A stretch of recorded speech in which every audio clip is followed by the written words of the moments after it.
So இன்றைக்கி வந்து நாங்கள் மான்ஸ்டர் படம் பார்த்துருக்கோம். படம் ஆக்சுவலாக ரொம்ப நல்லா இருந்துச்சு. ஆக்சுவலி ரொம்ப ஸோ இன்றைக்கி நாங்கள் மான்ஸ்டர் படம் பார்த்துருக்கோம். மான்ஸ்டர் படம் வந்து ஆக்சுவலாக ரொம்ப நல்லா இருந்துச்சு. இப்போ வர படங்கள்லாம் ஆக்சுவலாக மோஸ்ட்லி ரொம்ப பெரிய இஷ்யூஸ் அண்ட் பெரிய கான்ஃப்ளிக்ஸ் பேஸ் பண்ணி தான் வருது. பட் இந்த படம் மான்ஸ்டர் வந்து ஒரு தின் லைன், அதாவது ஒரு சின்ன கான்ஃப்ளிக்டை வச்சு தான் ஒரு படமே மூவ் ஆகுது. அந்த கான்ஃப்ளிக்ட் என்னென்னா, ஒரு எலி வந்து எஸ்ஜே சூர்யா வீட்டில் வந்து எஸ்ஜே சூர்யாவை டார்ச்சர் பண்ணுது. அவர் எப்படி அந்த எலிக்கிட்டேருந்து எஸ்கேப் ஆகிறாரு அப்படின்றது தான் அந்த கதையை. ஸோ இந்த தின் லைனை பேஸ் பண்ணியிருக்கிறதுனாலவே அது ஒரு பெரிய அட்வான்டேஜாக அமைஞ்சிருச்சு கதைக்கு. ஏன்னா ரொம்ப பெரிய இஷ்யூஸ்லாம் டீல் பண்ணாமல் ஒரு க்யூட் தின் லைன் வச்சு மூவ் ஆகும்போது அது வந்து ஒரு நல்ல ஃபீல் கொடுக்குது படம் பார்க்கும்போது. ஸோ இவர் சொன்ன இந்த தின் லைன் என்னதுன்னா, ஆக்சுவலாக தின் லைனில் நிறையா படம் பார்த்துருக்கோம். நம்ம ஒரு சின்ன நாட்டை வச்சு படம் நிறையா பார்த்துருக்கோம். பட் இந்த லைன் வந்துட்டு ரொம்ப சிம்பிளான line. At the same time அதை கேட்கும் போது நம்மளுக்குள்ளேயே ஒரு வாவ் வருது. எப்படி ஒரு எலிக்கும் ஒரு ஆளுக்கும் நடக்கிற சண்டே வச்சு எப்படி ஒரு படம் பண்ணியிருப்பாங்கன்னு ஒரு சின்ன எமோஷன் எடுத்துக்கிட்டா, ஃபார் எக்ஸாம்பிள் ஒரு ரிவெஞ்சுன்னு ஒரு எமோஷன் எடுத்துக்கிட்டா, ஒரு ரிவெஞ்சில் வந்துட்டு ஒரு லோவஸ்ட் பாயிண்ட் ஒரு ஹையஸ்ட் பாயிண்ட் இருக்குன்னா, நம்ம பார்க்குற எல்லா படமே அந்த ஹையஸ்ட் பாயிண்ட்டை தான் தொடும். அதாவது ஒருத்தரை வந்துட்டு போய் கொல்லுவாங்க. இப்போது நான் மகானல்னா எடுத்துக்கிட்டிங்கன்னா, எப்படி கார்த்தி அவரோட அப்பாவை கொண்டவங்களை கொல்றாங்கன்னு அந்த ரிவெஞ்ச் ஸ்டோரி இருக்கும். அந்த மாதிரி ரிவெஞ்ச் ஸ்டோரிஸ் நம்ம நிறையா பார்த்துருக்கோம். பட் இப்போது ஒரு ஸ்வீட் ரிவெஞ்ச் ஸ்டோரி அந்த மாதிரிலாம் நம்ம ஊரில் பார்த்ததே இல்லை. ஒரே ஒரு படம் தான், லைக் மலையாளத்தை மகேஷ் என்ற பிரதிகாரம்னு ஒரு படம் இருக்கு. ஸோ மகேஷ் என்ற பிரதிகாரம்ல நம்ம பார்க்காத ஒரு ரிவெஞ்ச் ஸ்டோரியை நம்மளுக்கு காமிச்சிருந்தாங்க. ஃபஹத் ஃபாசில் ஒருத்தர் அடிப்பார். அந்த ஃபுல் படமே வந்துட்டு அவர் எப்படி திருப்பி அவர் அடிக்கிறார் as in just normal hitting தான். ஸோ அது பார்க்கும்போது ரொம்ப ரிஃப்ரெஷிங்காக இருந்தது. இந்த மாதிரி ஸ்டோரிஸ் தான் they are like simple and cute. படமே பெரிய ஒரு இஷ்யூ அட்ரஸ் பண்ணாததுனால அந்த கேரக்டர்ஸ், படத்தில் இன்வால்வ் ஆகிற கேரக்டர்ஸ் எல்லாமே கொஞ்சம் டீப்பாக அண்ட் அவங்களோட கேரக்டர் வந்து லைக் அவங்களுக்கு டெப்த்து கொடுத்து நிறைய இம்பார்ட்டன்ஸ் கொடுக்குற மாதிரி இருந்தால், அதாவது நம்ம எழுதுகிற கேரக்டர்ஸ் நம்ம எழுதுகிற அந்த தின் லைனில் நம்ம எழுதுகிற கேரக்டர்ஸ் எல்லாமே ரொம்ப டீப்பாவோ அண்ட் இம்பார்ட்டண்ட்டாக இருந்தால் அது வந்து இன்னொரு டைமென்ஷன் கொடுக்கும் படத்துக்கு. ஸோ தட் அந்த தின் லைன் இருக்கிறதே வந்து நம்மளுக்கு வெளில தெரியாமல் அந்த கேரக்டர்ஸ் ட்ரிவனாக மாறிடும். இல்லாட்டி அந்த தின் லைனை இன்னும் கொஞ்சம் டெப்த்தை ஆட் பண்ண மாதிரி இருக்கும். அண்ட் இதை வந்து அண்ட் இன்னொரு முக்கியமான விஷயம் என்னென்னா, இந்த தின் லைனை எது சப்போர்ட் பண்ணுன்னா அந்த கேரக்டர்ஸோட பெர்ஃபார்மன்ஸஸ், அதாவது கேஸ்டிங் வந்து ரொம்ப சப்போர்ட் பண்ணும். ஃபார் எக்ஸாம்பிள் இப்போ மான்ஸ்டரே எடுத்துக்கிட்டோன்னா, ஒரு எலிக்கும் ஒரு ஆளுக்கும் நடக்கிற சண்டை தான். அதில் வந்து எஸ்ஜே சூர்யா கேஸ்ட் பண்ணது வந்து ஒரு செம பிரில்லியன்ட் மூவ் மாதிரி இருந்துச்சு. ஏன்னா எஸ்ஜே சூர்யாவோட ஆக்டிங் வந்து இதில் செமையாக இருந்துச்சு.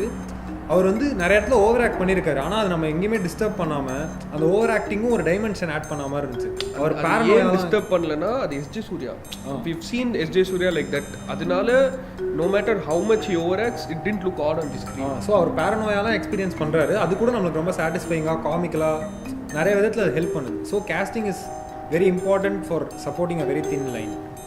ஸோ இப்போது இந்த தின் லைன் ஃபிலிம்ஸ்க்கும் நம்ம பார்க்குற லார்ஜ் ஸ்கேல் ஃபிலிம்ஸ்க்கும் என்ன டிஃப்ரென்ஸ்னால், லைக் ஒரு லார்ஜ் படத்தில் வந்துட்டு நம்மளுக்கு நிறைய ஈவெண்ட்ஸ் இருக்கும்.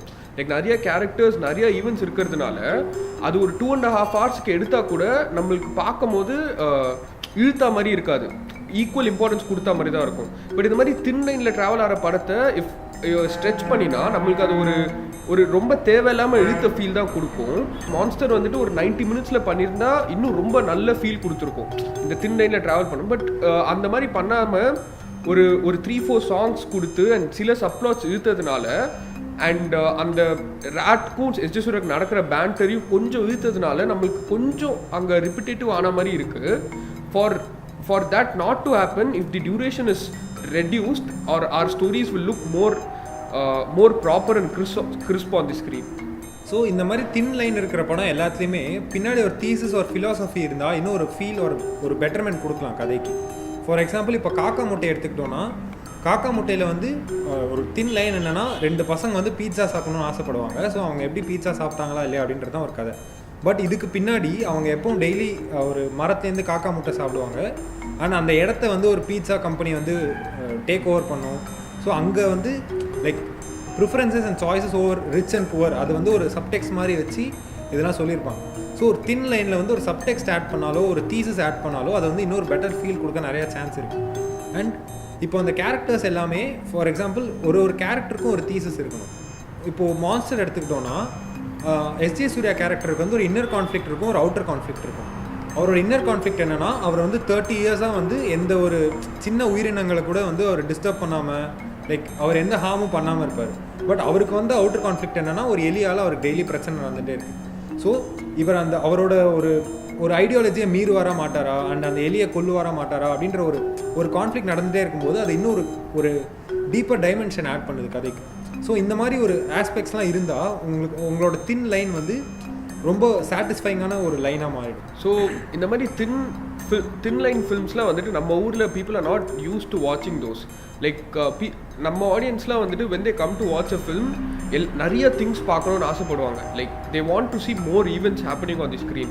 ஸோ இந்த மாதிரி தின் லைன் படத்தில் வந்துட்டு which is restricted to one location or 2 or 3 locations probably, அந்த மாதிரி படத்தில் வந்துட்டு for making those kind of audiences to sit through it, the one or two ways of doing that we've learned from these films is that people tend to use horror or comedy in those. So இதுக்கு முன்னாடி நம்ம பார்த்த தின் line பிளாட்ஸ்லாம் எப்படி இருந்ததுன்னா, like இப்போ pizza எடுத்துக்கிட்டிங்கன்னா ஒருத்தர் வந்துட்டு ஒரு வீட்டுக்குள்ளே மாட்டுறாரு, அவர் அந்த வீட்டிலேருந்து எப்படி வராருங்கிறது தான் ஒரு தின் கதையாக இருந்தது.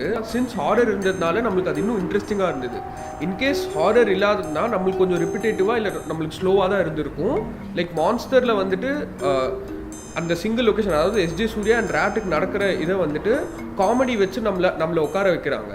ஸோ அண்ட் இப்போது தமிழ் சினிமாவில் வர தின் லைன் கதை எல்லாமே ஹாரர் ஆர் காமெடி, அதை தவிர்த்து ஒரு ஃபீல் குட் ட்ராமாவோ அந்த மாதிரி இருந்தால் பெரிய அப்ரிசியேஷன் வருதில்லை. ஏன்னா we are not used to seeing those kind of films. For example பண்ணையாரம் பத்மினியமாக இருக்கட்டும், ஆரஞ்ச் மிட்டாயாக இருக்கட்டும், இது எல்லாமே ஒரு தின் லைன் ஒரு சின்ன கான்ஃப்ளிக்டை பேஸ் பண்ணின படம் தான். பட் அந்த படம்லாம் வந்து பெரிய ரிசப்ஷன் வரல அந்த படத்துக்குலாம். ஸோ ஒரு ஹேக் மாதிரி இருக்குது இந்த ஹாரர் அண்ட் காமெடி யூஸ் பண்ணுறது. இப்போ என்ன ஆகுதுன்னா, ஒரு லார்ஜ் படம் எடுத்துக்கிட்டோன்னா, லைக் நிறையா ஈவெண்ட்ஸ் அண்ட் நிறையா கான்ஃப்ளிக்ஸ் இருக்கிற படம் எடுத்துக்கிட்டோன்னா, அதில் வந்து இப்போ ஏதாவது ஒரு விஷயம் கை கொடுக்கலனா கூட மற்ற விஷயத்தெல்லாம் வச்சு அந்த படத்தை வந்து ஒரு சாட்டிஸ்ஃபைங் வாட்சாக மாற்றிடலாம். பட் இந்த மாதிரி ஒரு தின் லைன் இருக்கிற படம் எடுத்துக்கிட்டோன்னா அதில் வந்து பேசிக்காகவே ஒரு ஸ்மால் நாட் தான் இருக்குது அண்ட் பெரிய கான்ஃப்ளிக்ஸ்லாம் இல்லை. ஸோ கேரக்டர் ரைட்டிங் அண்ட் ஆக்டர்ஸோட பர்ஃபார்மன்ஸ் அண்ட் ஒரு நல்ல தின் லைன் மாற்றுறது, இந்த மாதிரி விஷயங்கள்லாம் வந்து அதில் நார்மலாகவே இன்ஃப்யூஸ் ஆனால் தான் அது வந்து ஒரு நல்ல படம், ஒரு சாட்டிஸ்ஃபைங் ஃபீல் கொடுக்க வாய்ப்புகள் நிறையாவே இருக்குது படம் பார்க்கும்போது. மான்ஸ்டரில் ஆக்சுவலாக இவன் சொன்ன நிறைய விஷயம் அதில் பண்ணியிருந்தாங்க which made it a more or less a very satisfying film actually.